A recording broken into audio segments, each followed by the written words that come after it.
दिल्ली के जंतर मंतर पर धरना दे रही महिला पहलवानों को जैसे जैसे समय उनके आंदोलन का बढ़ता जा रहा है, वैसे वैसे भाजपा सांसद और डब्ल्यूएफआई के अध्यक्ष बृजभूषण शरण सिंह की काली करतूतें और गंदी हरकतें समाज के सामने सरेआम होती जा रही हैं।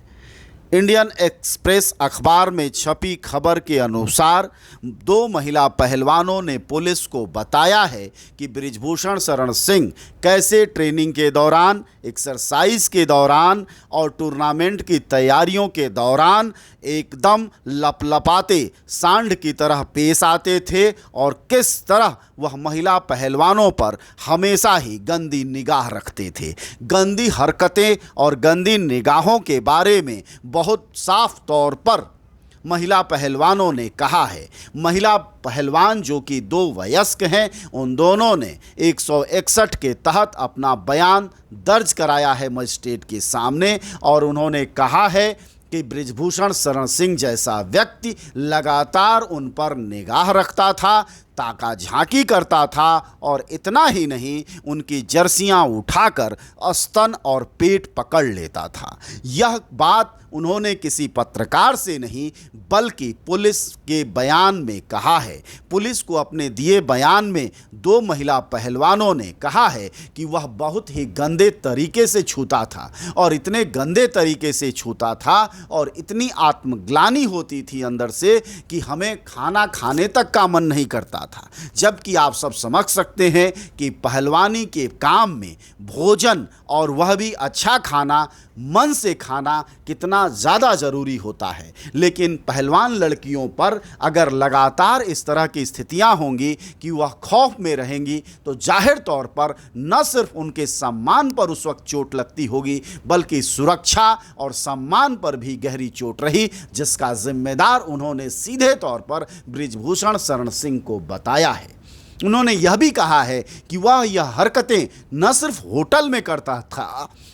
बल्कि अपने आवास पर भी करता था और डब्ल्यूएफआई के कार्यालय में भी करता था। इसकी स्थिति के बारे में 2018, 2016 और 2019 की यह शिकायतें हैं। अब एक सवाल यह उठता है कि इन महिला पहलवानों ने इतने समय बाद क्यों शिकायत की। उसका जवाब महिला पहलवानों ने दिया है कि यह व्यक्ति हमारे करियर को बर्बाद करने की धमकी देता था। यह कहता था कि अगर उन्होंने जैसा हम कह रहे हैं वैसा नहीं करोगे तो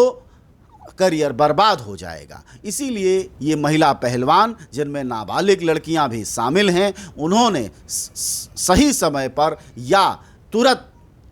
इनकी शिकायत नहीं की। अब सवाल ये है कि जब महिला पहलवान बहुत साफ तौर पर इन यौन उत्पीड़न का शिकायत कर रही हैं, तब पुलिस को क्या सबूत के लिए वीडियो चाहिए? क्या यह बयान अपने आप में काफ़ी नहीं है कि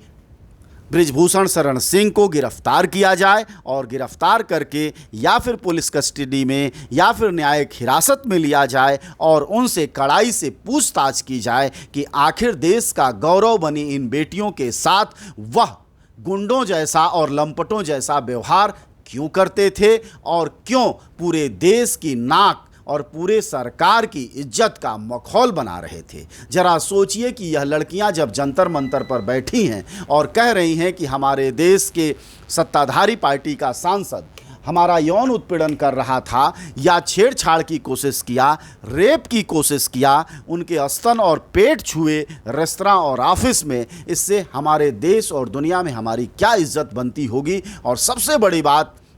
जो भी परिवार, जो भी माँ बाप अपनी बेटियों को खेलों के दुनिया में आगे ले जाना चाहते हैं, जिनकी बेटियां बेहतरीन हर क्षेत्र में कर रही हैं, चाहे एथलीट हो, चाहे क्रिकेट हो या फुटबॉल हो या पहलवानी हो, उनके मन पर क्या गुजर रही होगी, वह अपने बेटियों को लेकर क्या सोचते होंगे, क्या वो प्रोफेशनल अपनी बेटियों को आगे बढ़ने के लिए साहसपूर्वक भेज पाएंगे, यह भी बड़ा सवाल है। और फिर यह सारे सवाल जब जाते हैं तो जुड़ते हैं कि बेटी बचाओ और बेटी पढ़ाओ, महिला सशक्तिकरण, यह सब कुछ मोदी सरकार में एक फजूल का नारा है जिसमें सिर्फ बात बनाने की बात है। अन्यथा मोदी सरकार और खुद मोदी के ऐसे गले के कौन से घेग हैं बृजभूषण शरण सिंह कि उनको गिरफ्तार नहीं किया जा रहा है।